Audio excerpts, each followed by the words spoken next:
তো এই যে আমাদের সৃষ্টি, এই যে সৃষ্টি, নিজেকে দেখুন, অনেক কিছু বুঝতে পারবেন। প্রথমে মায়ের পেটে 41 দিন পর ডিজাইন হয়, রগ হাড্ডি গোস্ত পুরো বডি তৈরি হয়ে যায়। হয়ে যাবার পর 120 দিন পরে রুকে ফুঁকে দেওয়া হয়, যে রুটা বেরিয়ে চলে যাবে। এটার নাম হাত, আব্বাস সিদ্দিকী নয়। এটার নাম আঙ্গুল, আব্বাস সিদ্দিকী নয়। এটার নাম পা, আব্বাস সিদ্দিকী নয়। আব্বাস সিদ্দিকী হলো ওই রুটার নাম। কেন আমি যখন মারা যাই তখন আমাকে বলে জানাজাটা নিয়ে আসো, লাশটা নিয়ে আসো, আর কেউ আব্বাস সিদ্দিকী বলে না। কেন? তখন আব্বাস সিদ্দিকী বেরিয়ে চলে গেছে। এইটা কিন্তু কোনোদিন শেষ হয় না, সে মুসলিম হোক আর যে ধর্মেরই হোক, এই রূহ কোনোদিন মারা যায় না। এই রূহ ফিরে চলে যায় তার মালিকের কাছে, জিনার ইশারাতে এসেছে। এইভাবে আমরা দুনিয়ায় যখন আসি 10 মাস 10 দিন কম বেশি আগে পিছু, খেয়াল করে দেখেছেন আপনার আমার রব আপনাকে আমাকে কত ভালোবাসে। আপনি আসতে দেরি, মায়ের স্তনে খাবার দিতে কিন্তু তোমার আমার রব দেরি করে না। জোরে বলুন সুবহানাল্লাহ।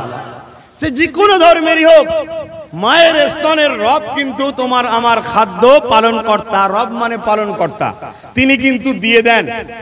যাবে আমার দাস আমার দাসী যাচ্ছে দুনিয়ায়, যে যেন শুকাতে না হয়, কাঁদবে যেই অমনি মা তাকে স্তন পান করাবে। আর স্তনের মধ্যে কি সুন্দর সিস্টেম শুনুন। আরে বিজ্ঞান তো আজ বলছে, আমি মোহাম্মদ রসুলের কথা বলতে এসেছি। মোহাম্মদ রসুলকে যত রিসার্চ করবে দুনিয়া তত মডার্ন হচ্ছে। জোরে বলুন সুবহানাল্লাহ। আমার নবী পাক সাল্লাল্লাহু আলাইহি ওয়াসাল্লাম 1500 বছর আগে বলেছে, শীতকাল হলে মহান স্রষ্টা তার সৃষ্টিকে হালকা গরম মায়ের স্তনে দুধ অটোমেটিক তৈরি করে, যাতে বাচ্চার শীতকালে একটু হালকা গরম জিনিস খেতে ভালো লাগবে। জোরে বলুন সুবহানাল্লাহ। আবার গরমকাল এলে অটোমেটিক মায়ের স্তনে ওটা ঠান্ডা হয়ে যায়, যাতে তার সৃষ্টিকর্তার দাস দাসী আমরা আমাদের পান করতে ভালো লাগে। জোরে বলুন সুবহানাল্লাহ। সেই রবকে ধরো, তিনাকে ভালোবাসো, তিনি যেভাবে জীবন যাপন করতে বলেছে ওইভাবে করো। দুনিয়াতেও শান্তি হবে, আমান হবে, পরকালেও হবে। আর এর বেখিলাফ দিয়ে কোনোদিন হতে পারে না। কেন? এর বেখিলাফ যখনই গেছে তখনই দুনিয়ায় ফিতনা হয়েছে। ইতিহাস বলছে আজ থেকে কিছু কম বেশি 2000 বছর আগে একজন এসেছিলেন মহামানব, যিনার নাম হল হযরতে ঈসা আলাইহিস সালাম। জিনাদের ঘরে খ্রিস্টানরা বলে আমরা মানি, কিন্তু আমি জানি খ্রিস্টানদের থেকে ঈসা নবীকে আমরা বেশি মানি। বলুন সুবহানাল্লাহ। ঈসা আলাইহিস সালাম মারিয়াম আলাইহিস সালামের সন্তান। আল্লাহ কুদরতি ভাবে তিনাকে দুনিয়ায় পাঠিয়েছিলেন। তিনি চলে যাবার 500 বছর পর আর কোন মেসেঞ্জার আসেনি মহান স্রষ্টার পক্ষ থেকে। এই 500 বছর না আসার জন্য পৃথিবীর মানুষ এত খারাপ হয়ে গিয়েছিল যে নিজের মা ছেলের হাত থেকে ইজ্জত বাঁচাতে পারছিল না, নিজের বেটি বাপের হাত থেকে ইজ্জত বাঁচাতে পারছিল না। জেন্ত জেন্ত বাচ্চা বাচ্চা মেয়েগুলোকে দাফন করে দিত নিজের বাপেরা। তাদের ধারণা হয়েছিল নারী মানে অশুভ, নারী মানে অশুভ। এই জাহিলিয়াত যুগ এমন শুরু হলো, বড় লোকরা গরিবদেরকে শোষণ করতে লাগলো। তৎকালীন সময় পৃথিবীর দাদা ছিল রোম, আজকে যেমন পৃথিবীর দাদা আমেরিকা। নিজেকে বলে আমরা নাকি খুব উন্নত, কিন্তু আমি মনে করি আমেরিকা পৃথিবীর সবথেকে আজকে পিছিয়ে আছে। যদি বলেন কেন? আমেরিকার মতো নারীদের উপরে জুলুম পৃথিবীর কোন দেশে এখন দ্বিতীয় নাই। প্রতি সেকেন্ডে একটা করে নারী ধর্ষিতা হয়, হত্যা হয়। যে দেশ বেটিদেরকে বাঁচাতে পারে না, যে দেশ নারীদের ইজ্জত রক্ষা করতে পারে না, সে দেশ উন্নত কি করে হতে পারে? কি আমার কথায় খারাপ লাগছে? এটাও ইসলামই বলছি, আপনি অন্য লাইনে নিয়ে যাবেন না। আমি ইসলামের কথা বলতে এসেছি, অন্য প্ল্যাটফর্মে গেলে তখন অন্য জায়গায় বলবেন। এখন আমি ইসলামিক প্ল্যাটফর্মে এসেছি, আমি ইসলামের কথা বলছি। কথা বুঝছেন তো নাকি? একটা মানুষের অনেক প্ল্যাটফর্ম থাকতে পারে। যখন সে কোনো পেশেন্ট দেখতে বসেছে ডাক্তার, তার কাছে গিয়ে আপনি রোগ সম্বন্ধে আলোচনা করেন, তখন আপনি অন্য বিষয়ে বললে অসুবিধা হতে পারে। কথা বুঝছেন না, বোঝেন না? কিন্তু ডাক্তারের আরো স্বাধীনতা আছে না নাই? সে আরো কিছু করতে পারে, সে একটা বিজনেসও করতে পারে, বা একটা কোনো কিছু সমাজসেবামূলক কাজও করতে পারে, সেটা তার অধিকার। একটা প্রশাসন বন্ধু, তারা ডিউটি হচ্ছে কি মানুষের নিরাপত্তার জন্য, কিন্তু ইউনিফর্ম ছাড়া সে ঘরে গিয়ে সামনে একটা মুদিখানার দোকান দিয়ে আরো পরিবারকে ডেভেলপমেন্ট করার জন্য বা গরিবদের সেবার নিয়েতে উদ্দেশ্য করে সেটা দোকানদারিও করতে পারে। এটা দেশেও নিষেধ নেই আর মানবতাতেও নিষেধ নেই, আছে নাকি? নিষেধ নেই। অতএব আমি একজন পীর ঘরের ছেলে, নবী বংশের ছেলে, এখন আমি দ্বীনের প্রচার করতে এসেছি, কিন্তু আমার জিন্দেগিতে আমি আরো কিছু করতে পারি। তবে হ্যাঁ, দুটো জিনিস খেয়াল রাখবেন, সেটা আপনার ধর্মের বিরুদ্ধে যেন না যায়, আর যে জমিনে যে মাতৃভূমিতে বাস করছেন ওই মাতৃভূমির বিরুদ্ধে যেন না হয়। কেন? ইসলাম একমাত্র ধর্ম যে ধর্ম আপনাকে বলেছে যে মাতৃভূমিকে প্রেম করলেও সওয়াব হয়। জোরে বলুন সুবহানাল্লাহ। আপনি জানেন কি জানি না, শুনুন তাহলে। হযরত নবী মুহাম্মদ রাসূল যেটা করেছে ওটাকে বলা হয় সুন্নাত। সুন্নাত আরবি কথা, যেটা করেছে ওটা যদি করি আমাদের নেকি হবে। একটা সুন্নাতকে কেউ যদি জিন্দা রাখে, রাসূল বলছেন সে শহীদের দরজা পাবে। জোরে বলুন সুবহানাল্লাহ। শহীদের দরজা কি? বেহিসাব জান্নাত। শহীদের দরজা বেহিসাব জান্নাত। আমার রাসূল পাক সাল্লাল্লাহু আলাইহি সাল্লাম তিনার মাতৃভূমি হলেন মক্কা।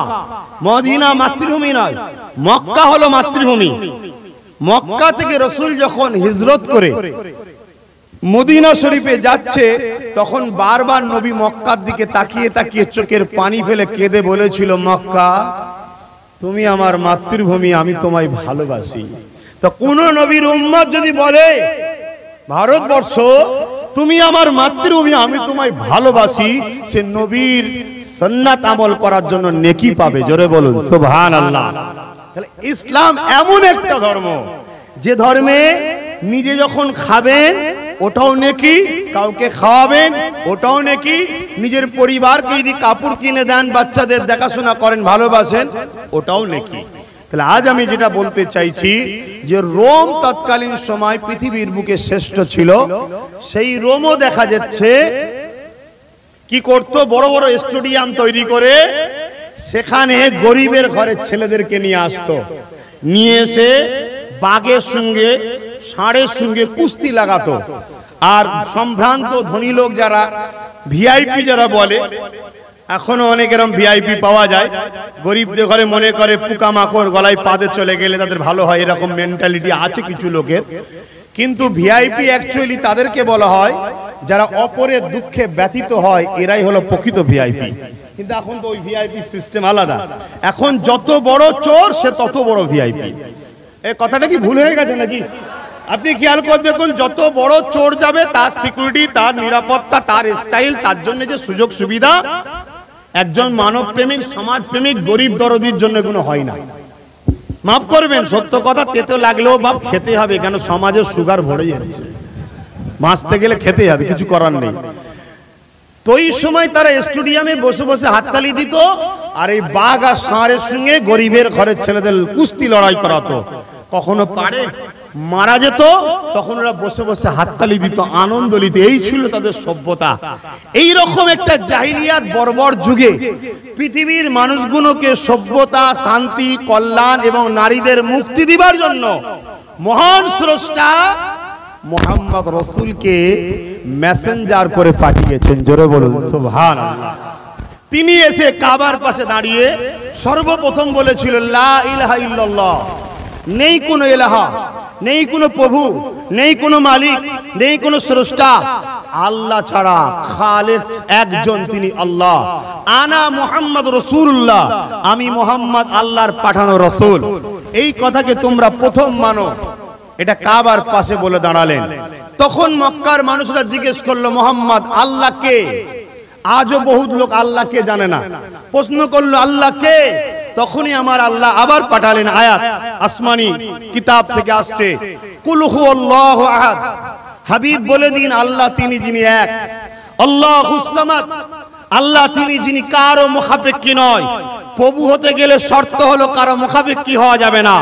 খোদা হতে গেলে শর্ত হলো কারো মুখাপেক্ষী হওয়া যাবে না। আজও দুনিয়ায় কিছু পুঁজিপতি খোদা হবার স্বপ্ন নিচ্ছে, খোদা, মানুষের খোদা হব।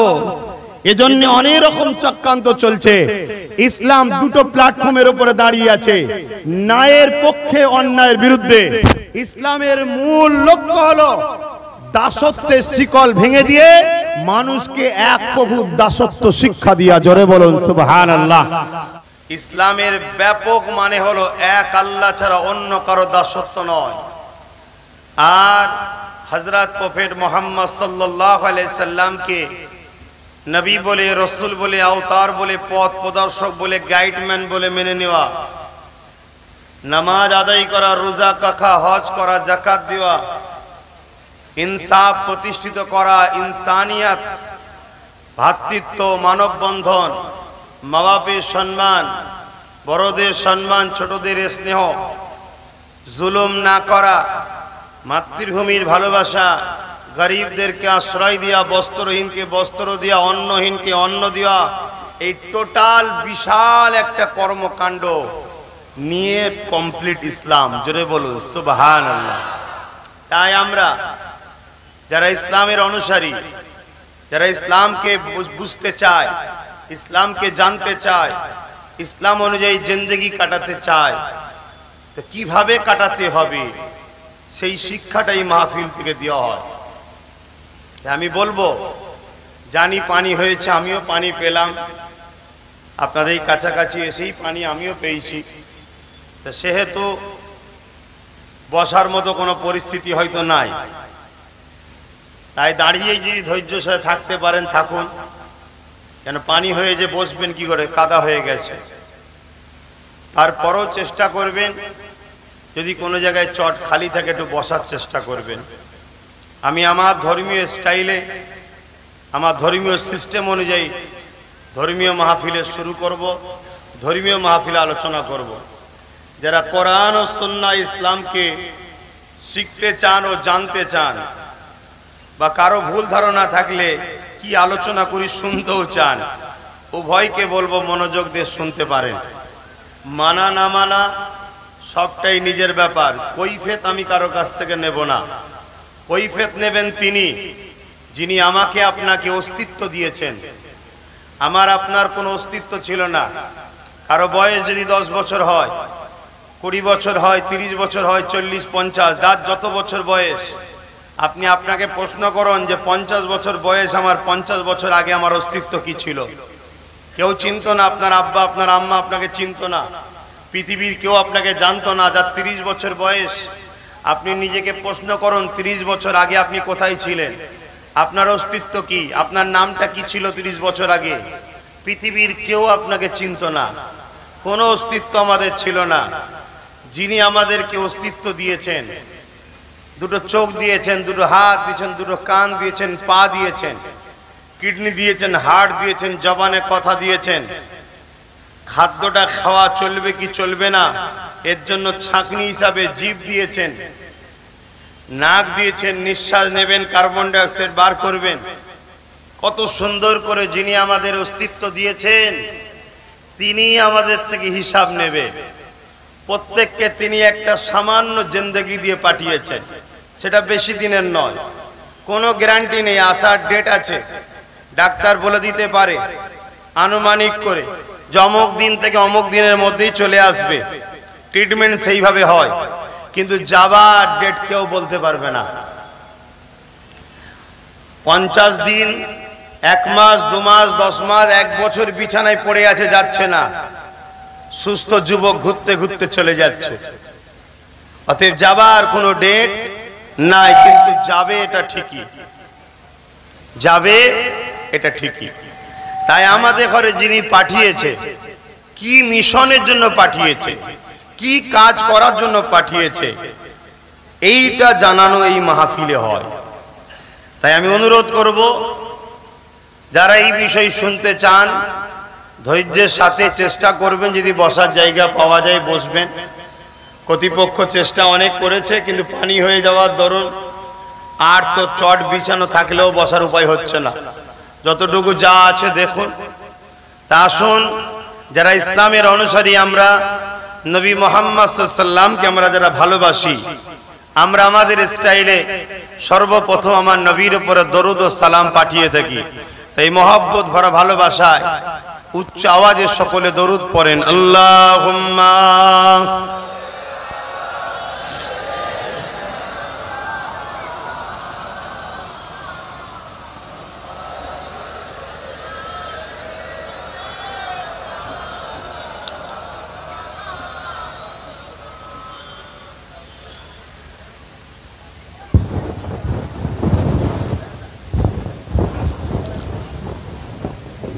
أعوذ بالله من الشيطان الرجيم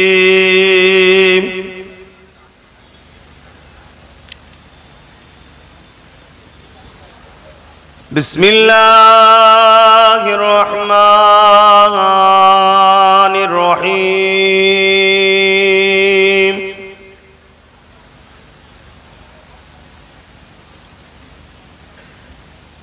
نحمده ونصلي على رسوله الكريم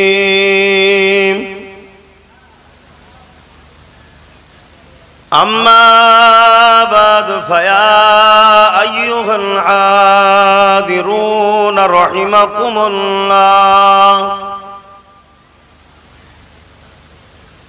قال الله تعالى في كلام المزيد والفرقان الحميد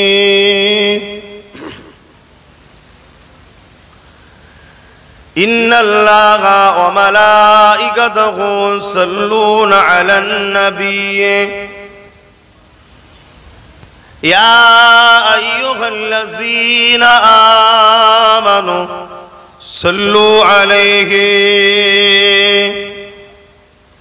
وسلموا تسليما اللهم صل على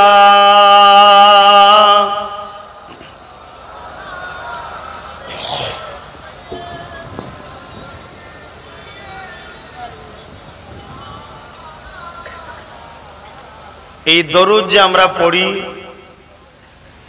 হযরত প্রফেট মুহাম্মদ সাল্লাল্লাহু আলাইহি সাল্লামের উপরে নবী আমার বলেছেন যারা আমার উপরে একবার দরুদ পড়ে আল্লাহ বা খুশি হয়ে তাদের উপরে 10 বার রহমত বর্ষণ করে 10টা নেকি দেন 10টা গুনাহ মাফ করে দেন 10টা মাকামকে বাড়িয়ে দেন বলুন সুবহানাল্লাহ। পৃথিবীতে অনেক নেতা আছে এসেছে চলে গেছে আছে অনেক রাজা মহারাজা এসেছে চলে গেছে আছে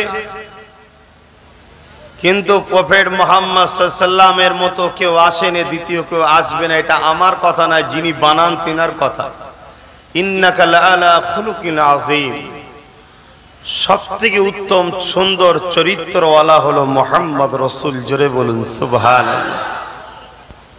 আরে বক্তব্য শুধু মেনে নিয়েছি আমি একা নয় প্রত্যেকটা ধর্মের ধর্মগুরুরা তারাও বলতে বাধ্য হয়েছে যে মুহাম্মদ রাসূল সর্বকালে সর্বশ্রেষ্ঠ মহামানব জোরে বলুন সুবহানাল্লাহ।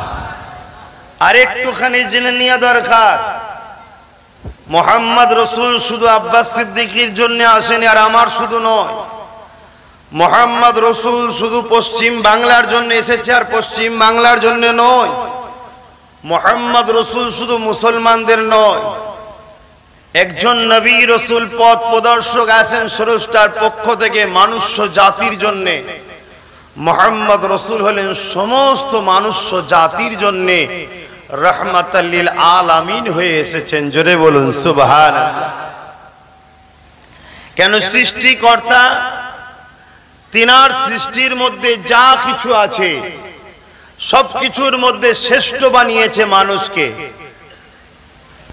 এই সূর্য আমাদের খেদমত করার জন্য বানানো হয়েছে মানুষের জন্য এই চাঁদ মানুষের সেবার জন্য বানানো হয়েছে জমিন আমাদের ব্যবহারের জন্য বানানো হয়েছে এই আসমান মানুষের জন্য বানানো হয়েছে এই গাছপালা তরুলতা যা কিছু আছে আল্লাহর সব কিছুই মানুষ্য জাতির জন্য ব্যবহার করা বানানো হয়েছে আর আমাদেরকে বানিয়েছেন মহান স্রষ্টা সমস্ত সৃষ্টির উপরে শ্রেষ্ঠ করে।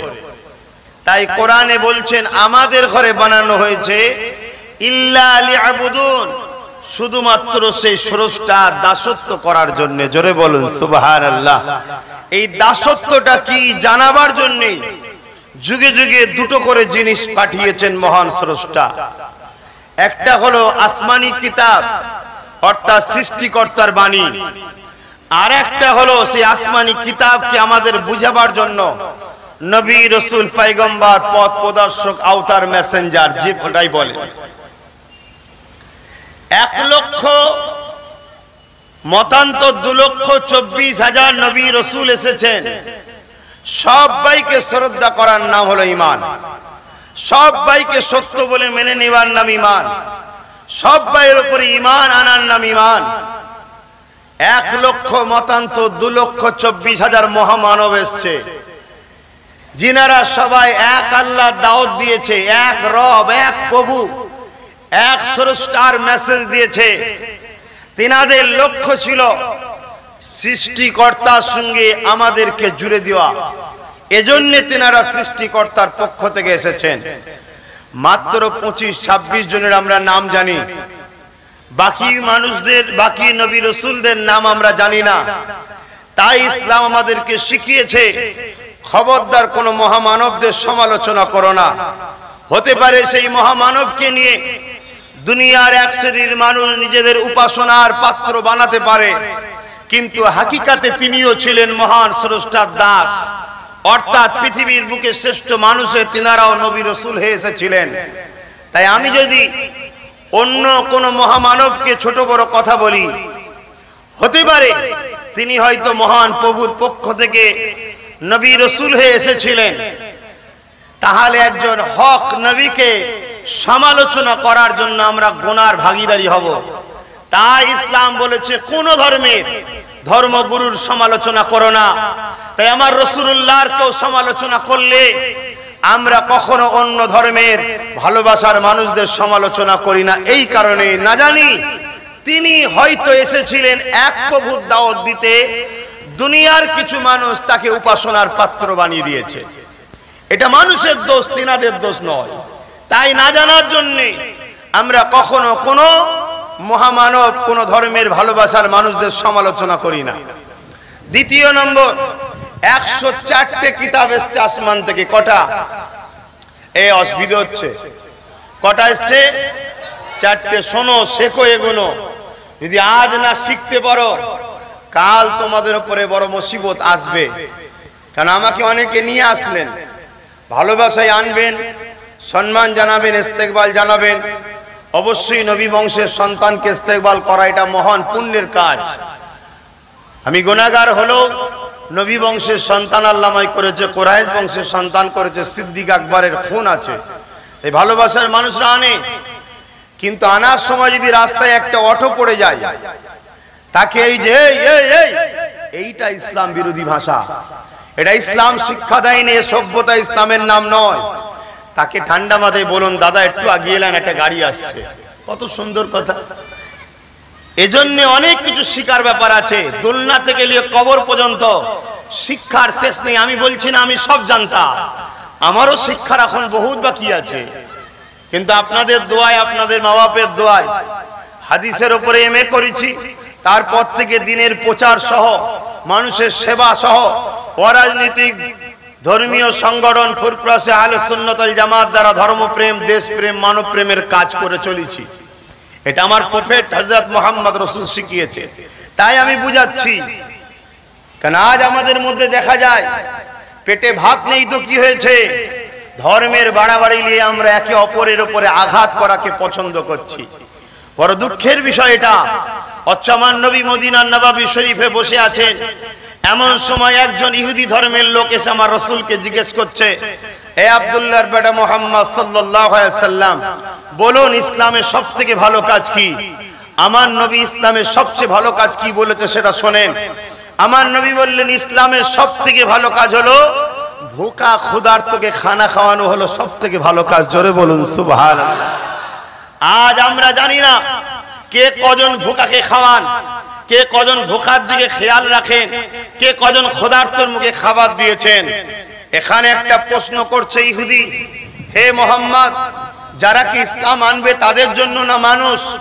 মুহাম্মদ সাল্লাল্লাহু আলাইহি ওয়াসাল্লাম বললেন, লা ইয়ারহামুল্লাহু মান লা ইয়ারহামুন নাস, যে মানুষের উপরে দয়া করে না, স্রষ্টার দয়া সে পাবে না। এখানে লা ইয়ারহামুল্লাহু মান লা ইয়ারহামুন নাস আছে। নাস আরবি কথা, যার বাংলা মানে হলো মানুষ।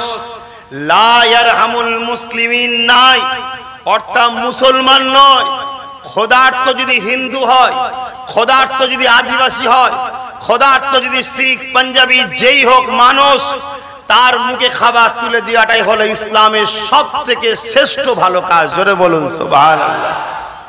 কিন্তু আজ আমরা ধর্মকে কোন দিকে নিয়ে চলে গেছি? খুব ভালো করে বোঝেন, 104টে কিতাব আছে। কটা? তার মধ্যে 4টের নাম আমরা জানি, তাওরাত, জাবুর, ইনজিল আর ফুরকান বা কোরআন শরীফ।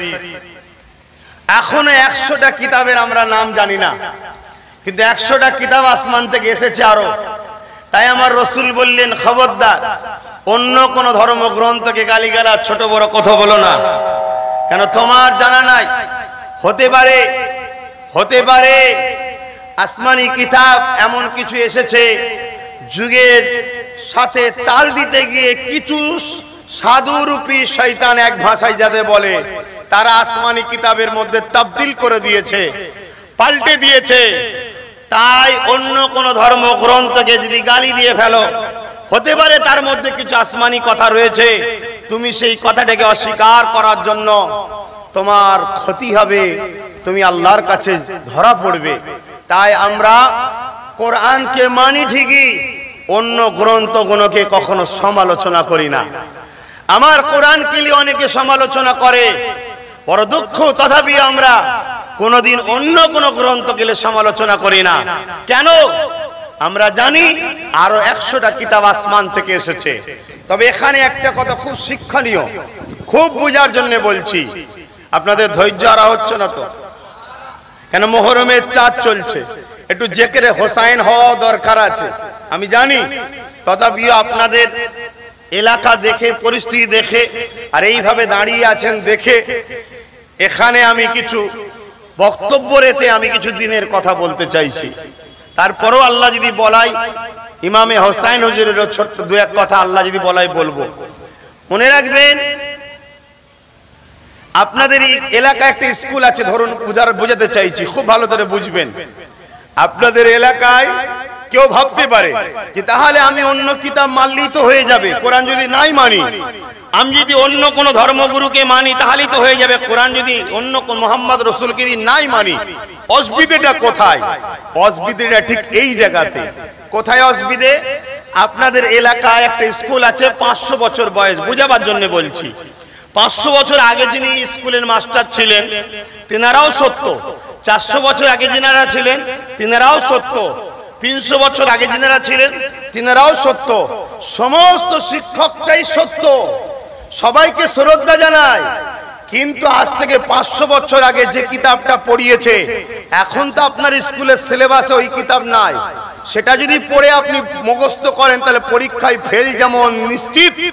103টে কিতাব সত্য, সম্মান করি, কিন্তু আমার জন্য সিলেবাস হলো কোরআন শরীফ। ওইগুলোকে ধরে রাখলে যেমন ফেল করা নিশ্চিত, কোরআন যদি ছেড়ে দিই, এই সিলেবাস ছেড়ে দিই, তাহলে আমরাও কিয়ামত দিন ফেল করব নিশ্চিত। কেন? আমার জন্য সিলেবাস হলো কোরআন। তাই বাকি কিতাব যেমন আমরা ছোটবেলায় পড়েছিলাম, কুমোর পাড়ার গরুর গাড়ি, বুঝাই করা কলসি হাড়ি, এখন আছে কি জানি না। ছোটবেলায় পড়েছিলাম, থাকবো না কো বদ্ধ করে দেখবো এবার জগৎটাকে, এখন আছে কি জানি না। এরকম অনেক কিছু পড়েছি। সেইটা কিন্তু সেই সময়ের জন্য ঠিক, তখন যিনি শিক্ষক পড়িয়েছেন তিনিও সত্য, ঠিক। কিন্তু এখন সিস্টেম যেটা, এটাকে আপনাকে পড়তে হবে, কেন এ থেকে আপনার কাছে প্রশ্ন আসবে। তাহলে আমাদের জন্য রিসেন্ট যিনি আসমানি কিতাব এসেছে, সেটা হলো কোরআন শরীফ। তাই আমরা কোরআনকে মানি, বাকিগুলোকে সম্মান করি। জোরে বলুন সুবহানাল্লাহ।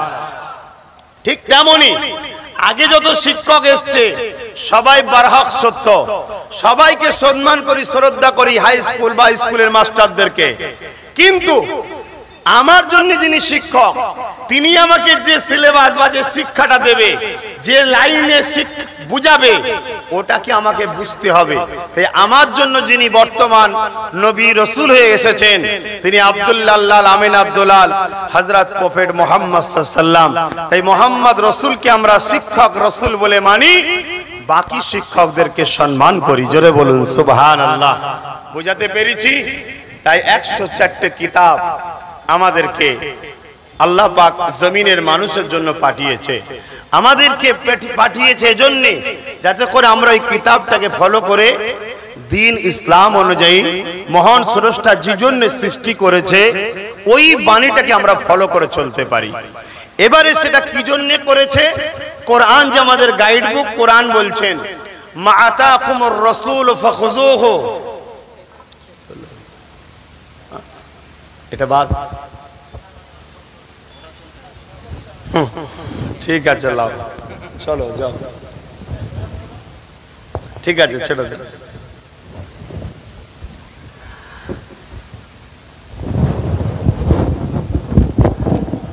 মা আতাকুমুর রাসূল ফাখুযুহু ওয়া মা নাহাকুম আনহু ফান্তাহু।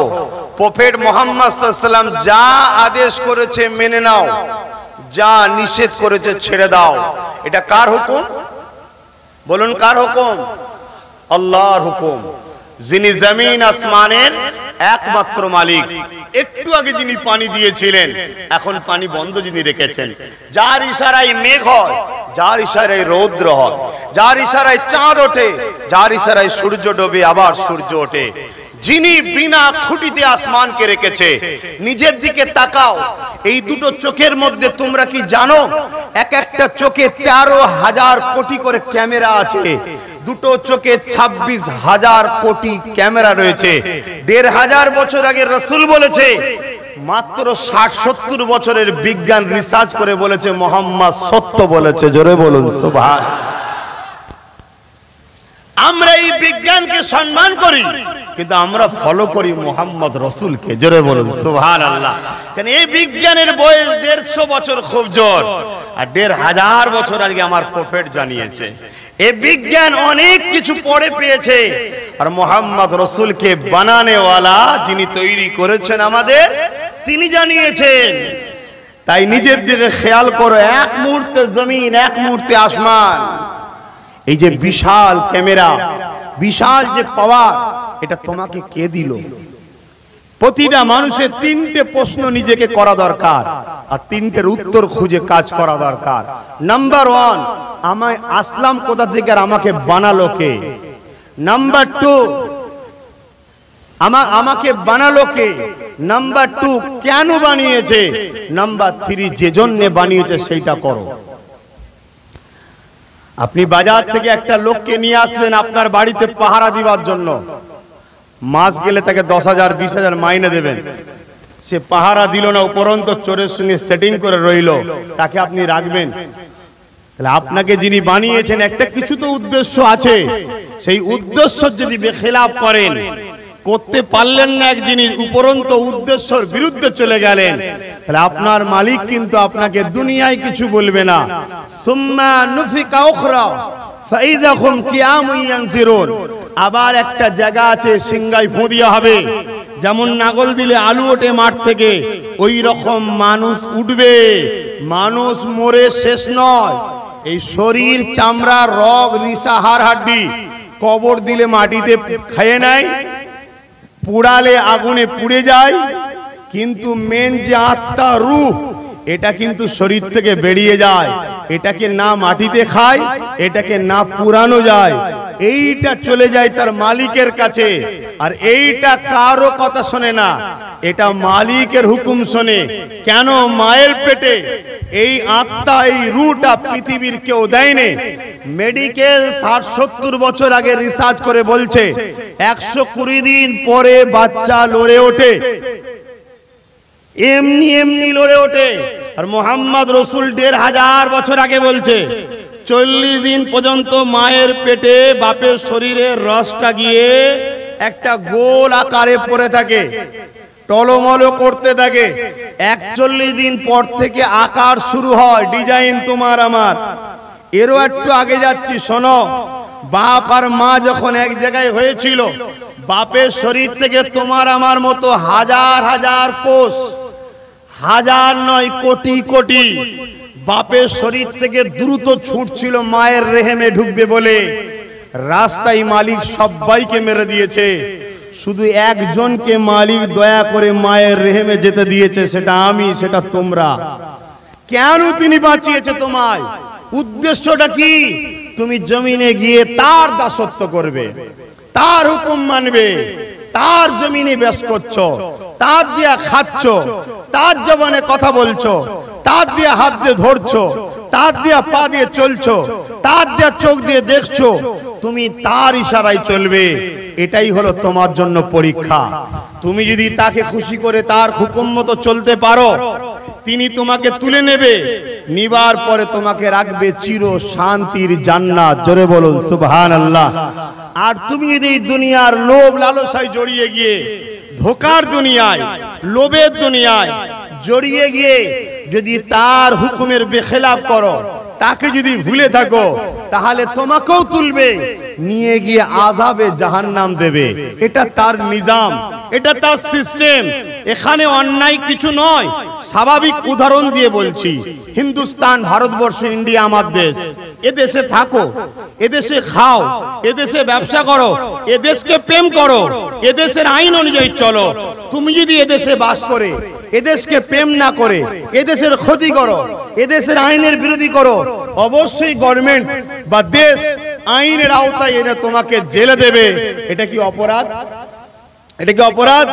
এটা যদি অপরাধ না হয়, তামাম কায়নাতের মালিক যিনি, তিনিও তোমাকে পাঠালেন, জমিন দিলেন, তার দিয়া খাচ্ছে, আর তার বিরোধী করলে তোমাকেও তো তিনি আইনের আওতায় এনে জাহান্নামে দেবে। অপরাধ কোথায়? কথা বুঝাতে পেরেছি তো ভাইরা আমার? তো এই যে আমাদের সৃষ্টি, এই যে সৃষ্টি, নিজেকে দেখুন, অনেক কিছু বুঝতে পারবেন। প্রথমে মায়ের পেটে 41 দিন পর ডিজাইন হয়, রগ হাড্ডি গোস্ত পুরো বডি তৈরি হয়ে যায়। হয়ে যাবার পর 120 দিন পরে রুকে ফুঁকে দেওয়া হয়, যে রুটা বেরিয়ে চলে যাবে। এটার নাম হাত, আব্বাস সিদ্দিকী নয়। এটার নাম আঙ্গুল, আব্বাস সিদ্দিকী নয়। এটার নাম পা, আব্বাস সিদ্দিকী নয়। আব্বাস সিদ্দিকী হলো রুটার নাম। কেন, আমি যখন মারা যাই তখন আমাকে বলে জানাজাটা নিয়ে আসো, লাশটা নিয়ে আসো, আর কেউ আব্বাস সিদ্দিকী বলে না। কেন? তখন আব্বাস সিদ্দিকী বেরিয়ে চলে গেছে। এইটা কিন্তু কোনোদিন শেষ হয় না। সে মুসলিম হোক আর যে ধর্মেরই হোক, এই রূহ কোনোদিন মারা যায় না। এই রূহ ফিরে চলে যায় তার মালিকের কাছে, জিনার ইশারাতে এসেছে। এইভাবে আমরা দুনিয়ায় যখন আসি, 10 মাস 10 দিন কম বেশি আগে পিছু, খেয়াল করে দেখেছেন আপনার আমার রব আপনাকে আমাকে কত ভালোবাসে? আপনি আসতে দেরি, মায়ের স্তনে খাবার দিতে কিন্তু তোমার আমার রব দেরি করে না। জোরে বলুন সুবহানাল্লাহ। সে যে কোনো ধর্মেরই হোক, মায়ের স্তনের রব কিন্তু তোমার আমার খাদ্য পালন কর্তা। রব মানে পালন কর্তা, তিনি কিন্তু দিয়ে দেন। যাবে আমার দাস, আমার দাসী যাচ্ছে দুনিয়ায়, যে যেন শুকাতে না হয়, কাঁদবে যেই অমনি মা তাকে স্তন পান করাবে।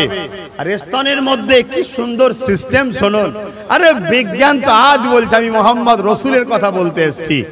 মোহাম্মদ রসুলকে যত রিসার্চ করবে দুনিয়া তত মডার্ন হচ্ছে। জোরে বলুন সুবহানাল্লাহ। আমার নবী পাক সাল্লাল্লাহু আলাইহি ওয়াসাল্লাম 1500 বছর আগে বলেছে, শীতকাল হলে মহান স্রষ্টা তার সৃষ্টিকে হালকা গরম মায়ের স্তনে দুধ অটোমেটিক তৈরি করে, যাতে বাচ্চার শীতকালে একটু হালকা গরম জিনিস খেতে ভালো লাগবে। জোরে বলুন সুবহানাল্লাহ।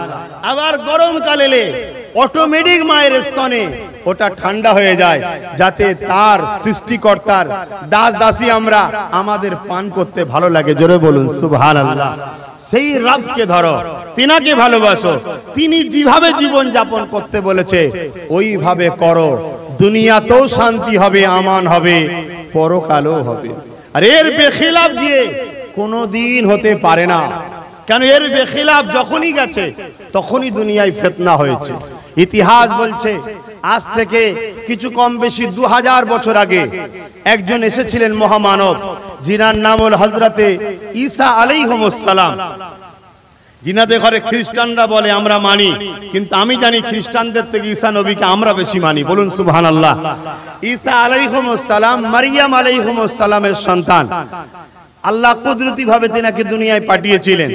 তিনি চলে যাবার 500 বছর পর আর কোনো মেসেঞ্জার আসেনি মহান স্রষ্টার পক্ষ থেকে। এই 500 বছর না আসার জন্য পৃথিবীর মানুষ এত খারাপ হয়ে গিয়েছিল যে নিজের মা ছেলের হাত থেকে ইজ্জত বাঁচাতে পারছিল না, নিজের বেটি বাপের হাত থেকে ইজ্জত বাঁচাতে পারছিল না। জেন্ত জেন্ত বাচ্চা বাচ্চা মেয়েগুলোকে দাফন করে দিত নিজের বাপেরা। তাদের ধারণা হয়েছিল নারী মানে অশুভ, নারী মানে অশুভ। এই জাহিলিয়াত যুগ এমন শুরু হলো, বড় লোকরা গরিবদেরকে শোষণ করতে লাগলো। তৎকালীন সময় পৃথিবীর দাদা ছিল রোম, আজকে যেমন পৃথিবীর দাদা আমেরিকা। নিজেকে বলে আমরা নাকি খুব উন্নত, কিন্তু আমি মনে করি আমেরিকা পৃথিবীর সবথেকে আজকে পিছিয়ে আছে। যদি বলেন কেন? আমেরিকার মতো নারীদের উপরে জুলুম পৃথিবীর কোন দেশে এখন দ্বিতীয় নাই। প্রতি সেকেন্ডে একটা করে নারী ধর্ষিতা হয়, হত্যা হয়। যে দেশ বেটিদেরকে বাঁচাতে পারে না, যে দেশ নারীদের ইজ্জত রক্ষা করতে পারে না, সে দেশ উন্নত কি করে হতে পারে? কি আমার কথায় খারাপ লাগছে? এটাও ইসলামই বলছি, আপনি অন্য লাইনে নিয়ে যাবেন না। আমি ইসলামের কথা বলতে এসেছি, অন্য প্ল্যাটফর্মে গেলে তখন অন্য জায়গায় বলবেন। এখন আমি ইসলামিক প্ল্যাটফর্মে এসেছি, আমি ইসলামের কথা বলছি। কথা বুঝছেন তো নাকি? একটা মানুষের অনেক প্ল্যাটফর্ম থাকতে পারে। যখন সে কোনো পেশেন্ট দেখতে বলেছে ডাক্তার, তার কাছে গিয়ে আপনি রোগ সম্বন্ধে আলোচনা করেন, তখন আপনি অন্য বিষয়ে বললে অসুবিধা হতে পারে। কথা বুঝছেন না, বোঝেন না? কিন্তু ডাক্তারের আরো স্বাধীনতা আছে না নাই? সে আরো কিছু করতে পারে, সে একটা বিজনেসও করতে পারে, বা একটা কোনো কিছু সমাজসেবামূলক কাজও করতে পারে, সেটা তার অধিকার। একটা প্রশাসন বন্ধু, তারা ডিউটি হচ্ছে কি মানুষের নিরাপত্তার জন্য, কিন্তু ইউনিফর্ম ছাড়া সে ঘরে গিয়ে সামনে একটা মুদিখানার দোকান দিয়ে আরো পরিবারকে ডেভেলপমেন্ট করার জন্য বা গরিবদের সেবার নিয়েতে উদ্দেশ্য করে সেটা দোকানদারিও করতে পারে। এটা দেশেও নিষেধ নেই আর মানবতাতেও নিষেধ নেই, আছে নাকি? নিষেধ নেই। অতএব আমি একজন পীর ঘরের ছেলে, নবী বংশের ছেলে, এখন আমি দ্বীনের প্রচার করতে এসেছি, কিন্তু আমার জিন্দেগিতে আমি আরো কিছু করতে পারি। তবে হ্যাঁ, দুটো জিনিস খেয়াল রাখবেন, সেটা আপনার ধর্মের বিরুদ্ধে যেন না যায়, আর যে জমিনে যে মাতৃভূমিতে বাস করছেন ওই মাতৃভূমির বিরুদ্ধে যেন না হয়। কেন? ইসলাম একমাত্র ধর্ম যে ধর্ম আপনাকে বলেছে যে মাতৃভূমিকে প্রেম করলেও সওয়াব হয়। জোরে বলুন সুবহানাল্লাহ। আপনি জানেন কি জানি না, শুনুন তাহলে। হযরত নবী মুহাম্মদ রাসূল যেটা করেছে ওটাকে বলা হয় সুন্নাত। সুন্নাত আরবি কথা, যেটা করেছে ওটা যদি করি আমাদের নেকি হবে। একটা সুন্নাতকে কেউ যদি জিন্দা রাখে, রাসূল বলছেন সে শহীদের দরজা পাবে। জোরে বলুন সুবহানাল্লাহ। শহীদের দরজা কি? বেহিসাব জান্নাত। শহীদের দরজা বেহিসাব জান্নাত। আমার রাসূল পাক সাল্লাল্লাহু আলাইহি সাল্লাম তিনার মাতৃভূমি হলেন মক্কা। মদিনা মাতৃভূমি নয়, মক্কা হলো মাতৃভূমি। মক্কা থেকে রাসূল যখন হিজরত করে মদিনা শরীফে যাচ্ছে, তখন বারবার নবী মক্কার দিকে তাকিয়ে তাকিয়ে চোখের পানি ফেলে কেঁদে বলেছিল, মক্কা তুমি আমার মাতৃভূমি, আমি তোমায় ভালোবাসি। তো কোন নবীর উম্মত যদি বলে ভারতবর্ষ তুমি আমার মাতৃভূমি, আমি তোমায় ভালোবাসি, সে নবীর সুন্নাত আমল করার জন্য নেকি পাবে। জোরে বলুন সুবহানাল্লাহ। তাহলে ইসলাম এমন একটা ধর্ম, যে ধর্মে নিজে যখন খাবেন ওটাও নেকি, কাউকে খাওয়াবেন ওটাও নেকি, নিজের পরিবারকে যদি কাপড় কিনে দেন, বাচ্চাদের দেখাশোনা করেন, ভালোবাসেন, ওটাও নেকি। তাহলে আজ আমি যেটা বলতে চাইছি যে রোম তৎকালীন সময় পৃথিবীর বুকে শ্রেষ্ঠ ছিল। সেই রোমও দেখা যাচ্ছে কি করতো, বড় বড় স্টেডিয়াম তৈরি করে সেখানে গরিবের ঘরের ছেলেদেরকে নিয়ে আসতো, নিয়ে এসে বাঘের সঙ্গে ষাঁড়ের সঙ্গে কুস্তি লাগাতো। আর সম্ভ্রান্ত ধনী লোক যারা ভিআইপি যারা বলে, এখনো অনেক এরকম ভিআইপি পাওয়া যায়, গরিবদের ঘরে মনে করে পোকামাকড় গলায় পাদে চলে গেলে তাদের ভালো হয়, এরকম মেন্টালিটি আছে কিছু লোকের। কিন্তু ভিআইপি অ্যাকচুয়ালি তাদেরকে বলা হয় যারা অপরের দুঃখে ব্যথিত হয়, এরাই হলো প্রকৃত ভিআইপি। কিন্তু এখন তো ওই ভিআইপি সিস্টেম আলাদা, এখন যত বড় চোর সে তত বড় ভিআইপি। এই কথাটা কি ভুল হয়ে গেছে নাকি?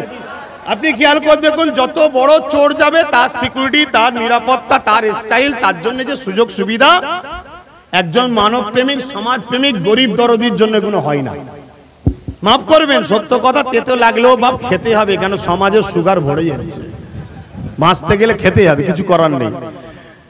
তো এই সময় তারা স্টেডিয়ামে বসে বসে হাততালি দিত, আর এই বাঘ আর ষাঁড়ের সঙ্গে গরিবের ঘরের ছেলেদের কুস্তি লড়াই করাতো। কখনো পারে মারা যেত, তখন ওরা বসে বসে হাততালি দিত, আনন্দ নিত। এই ছিল তাদের সভ্যতা।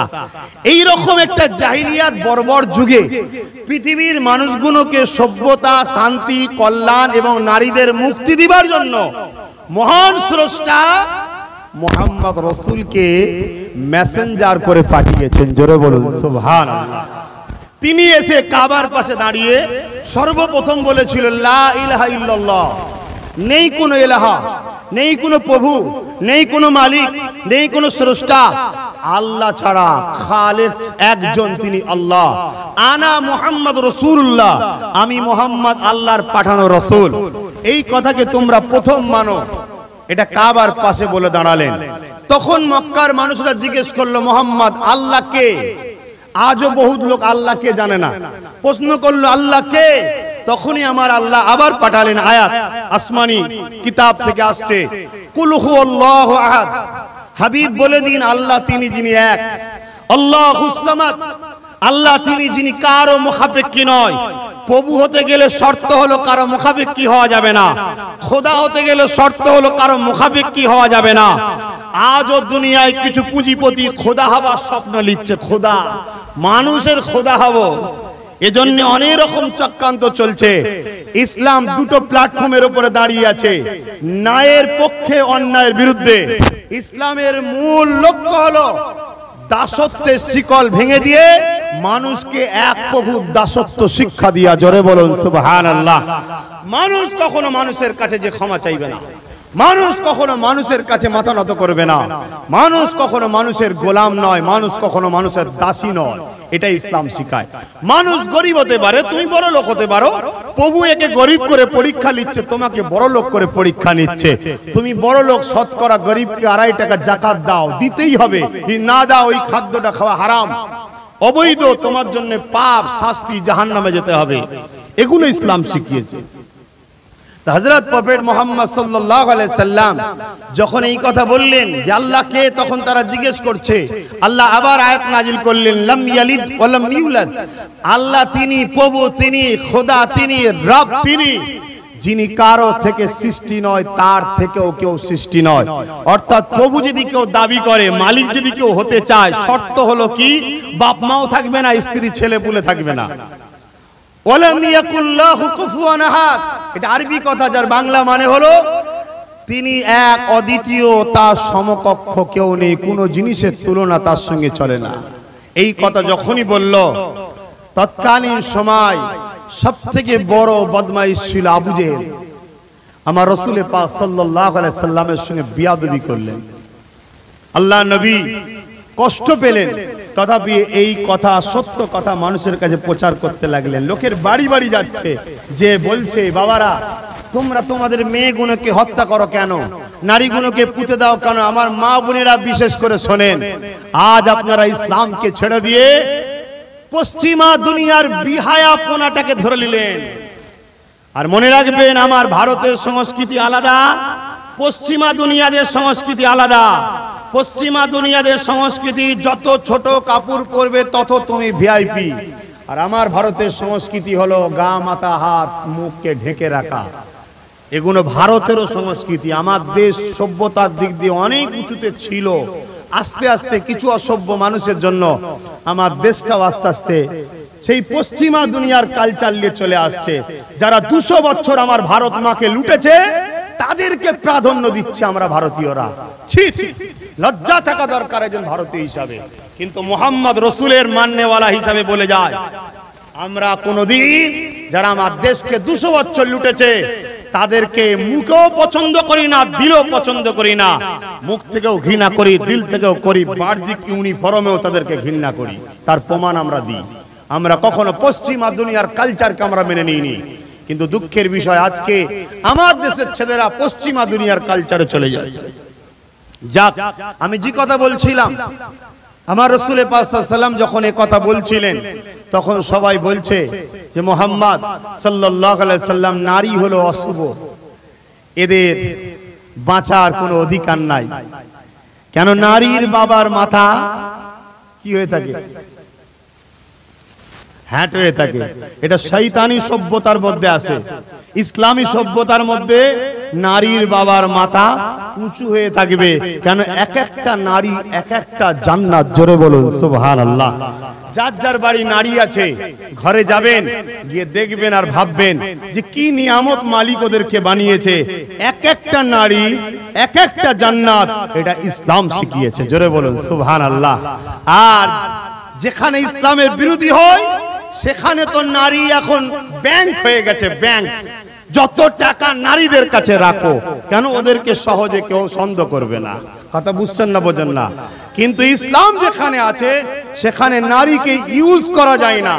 আপনি দেখুন অনেক দোকানে এখন নারীদের ঘরে পৌন দ্রব্য বানানো হয়েছে।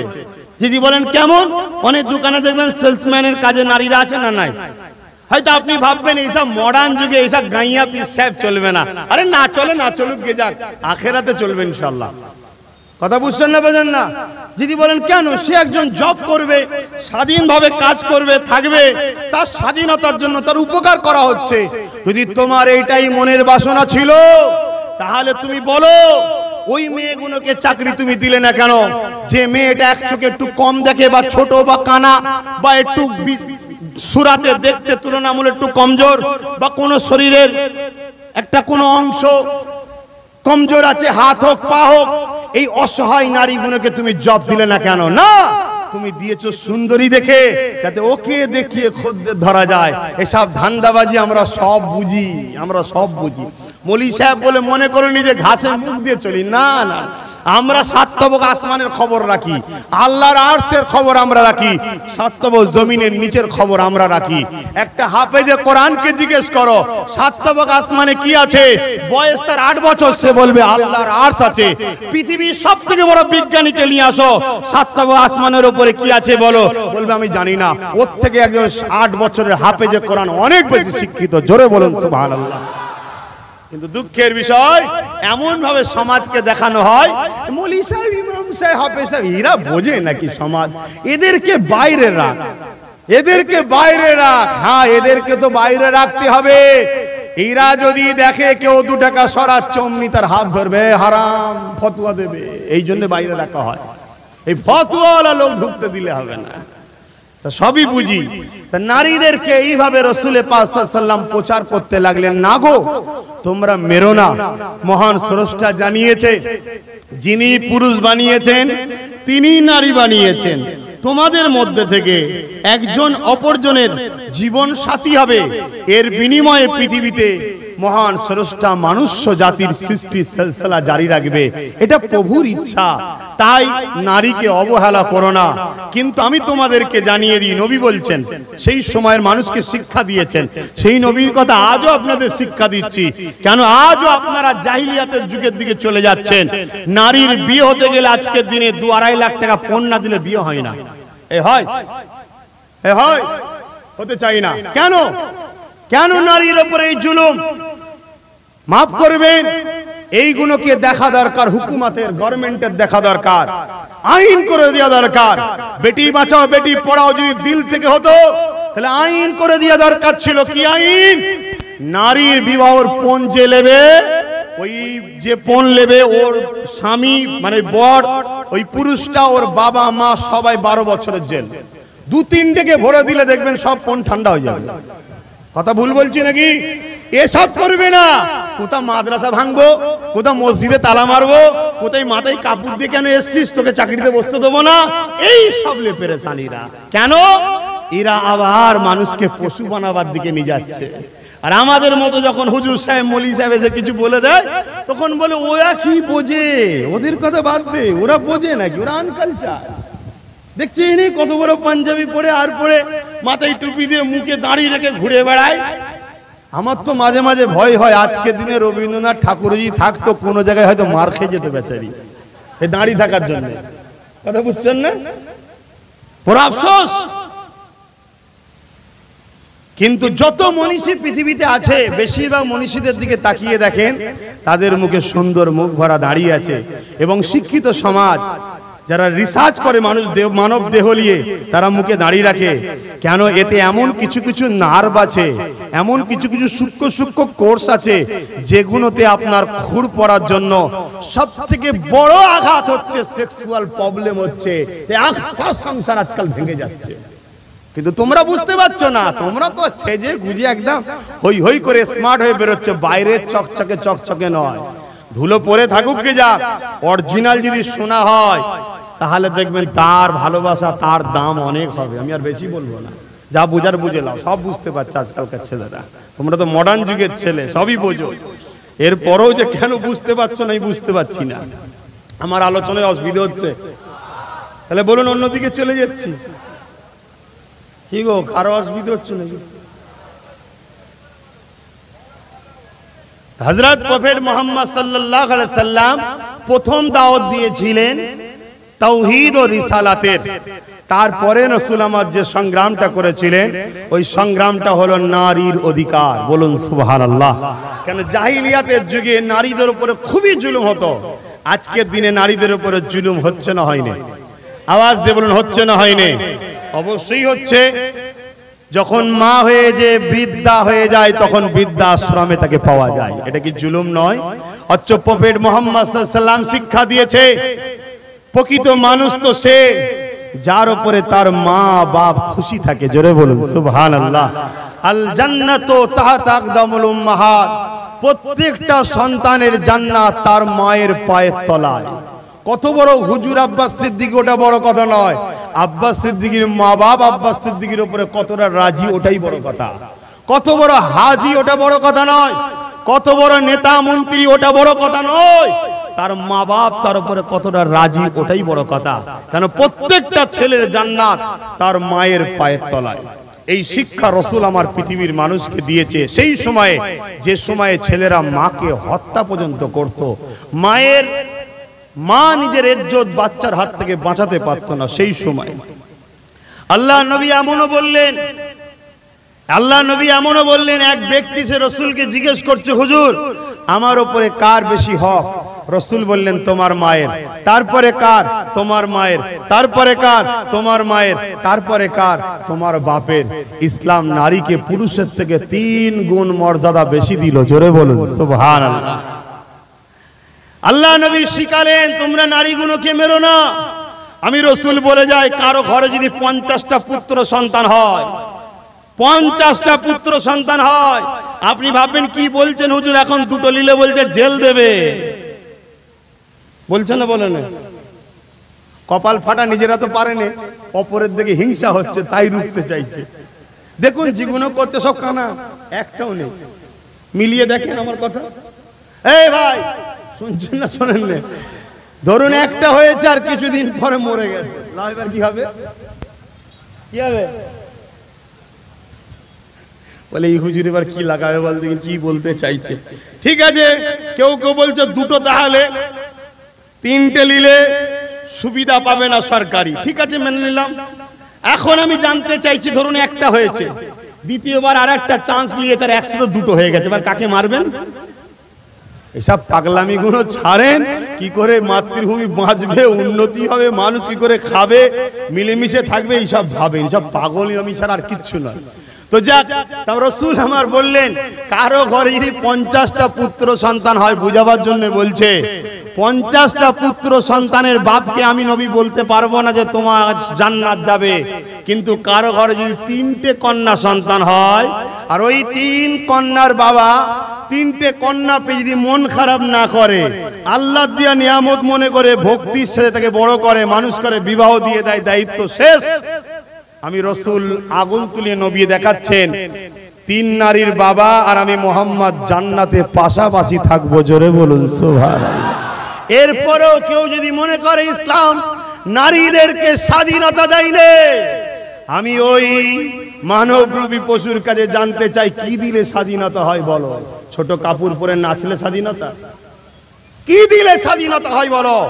ইসলাম তো নারীকে হীরের থেকেও মূল্যবান করেছে, তাই বলেছে ঢেকে রাখো। দিদি বলেন কেন? রাস্তায় একটা মানুষ যাচ্ছে, তার কাছে 10 কেজি সোনা আছে, কেউ জানে না। আর একটা মানুষ যাচ্ছে 1 কেজি সোনা আছে জানে, ভাই ওই মানুষটার নিরাপদ, যার কাছে 1 কেজি সোনা আছে জানে নিরাপদ কি নিরাপদ নয়, তাকে ঝেড়ে দেবে, মালটাউলি চলে যাবে। আর যার কাছে 10 কেজি আছে কেউ জানে না, তার মালটাও বাঁচবে, সেও বাঁচবে, ঠিক না বেটি? ইসলাম নারীদের উদ্দেশ্য করে বলছে, নারী তোমাদের রব আমি বলছি আল্লাহ, তোমাদেরকে 10 কেজি সোনা কেন, এমন কিছু মূল্যবান দামি জিনিস দিয়েছি, ওটা যদি তোমরা ঢেকে রাখো তাহলে লোক খারাপ নজরে তাকাবে না, জানতে পারবে না ও সৌন্দর্য ওর গঠন, তাহলে তুমি নিরাপদে তোমার দামি সম্পদ নিয়ে তার কাছে পৌঁছাবে যার জন্য তোমাকে আমি হালাল করেছি।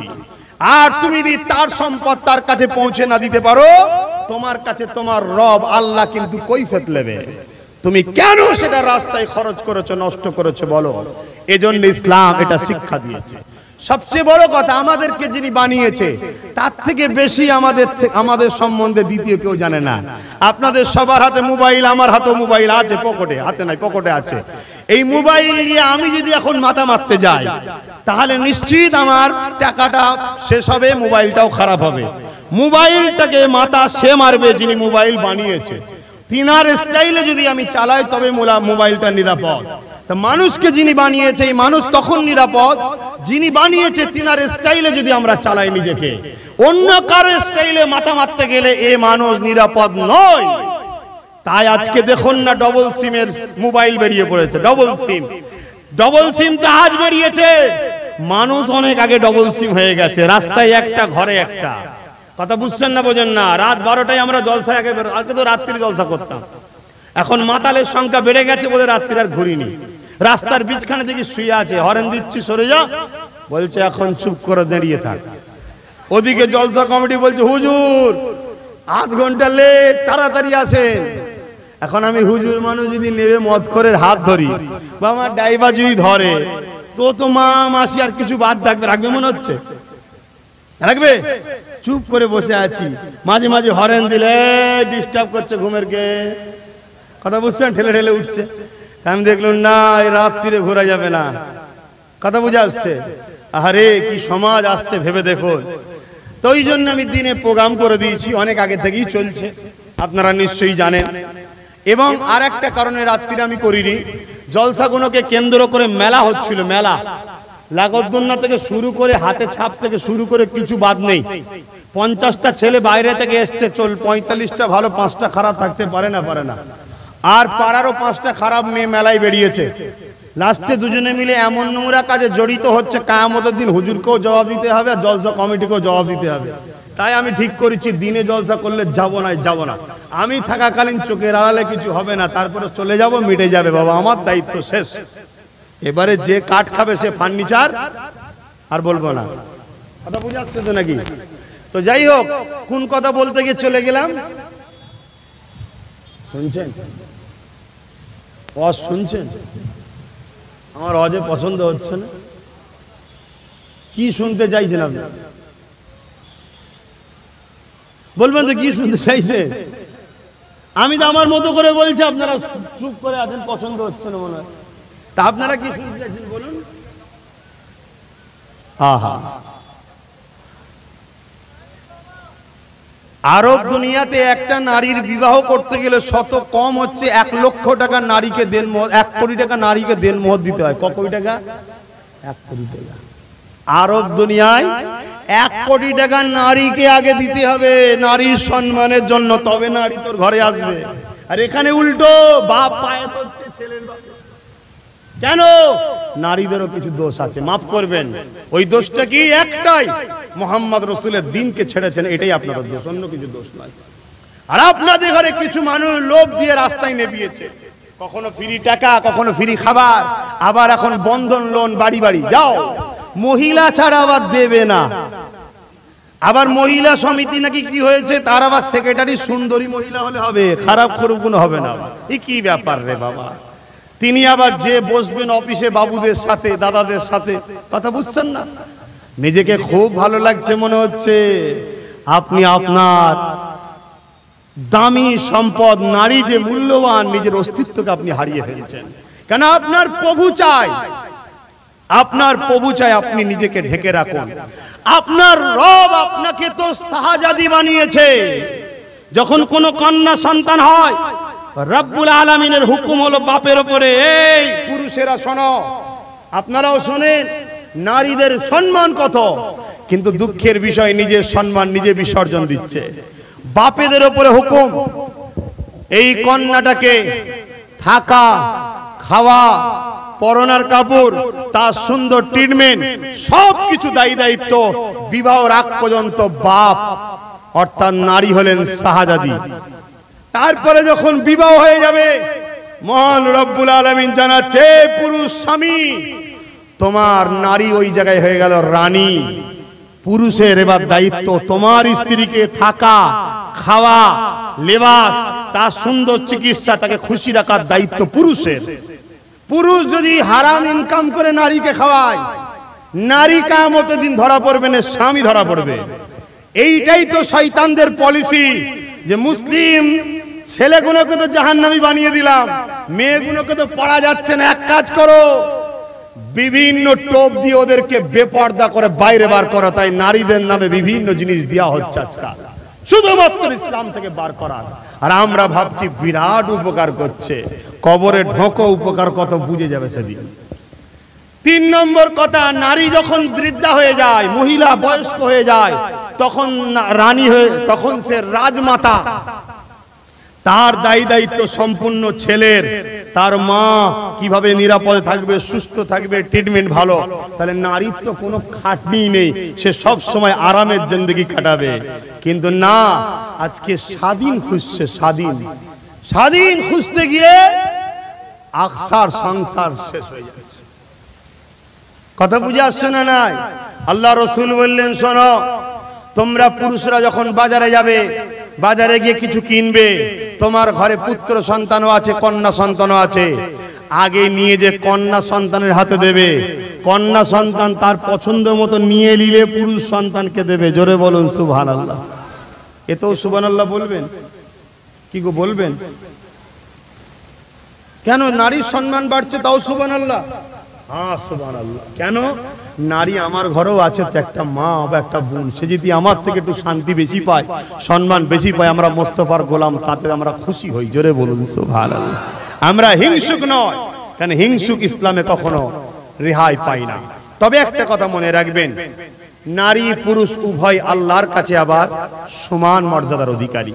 কেন? উভয় তার সৃষ্টি।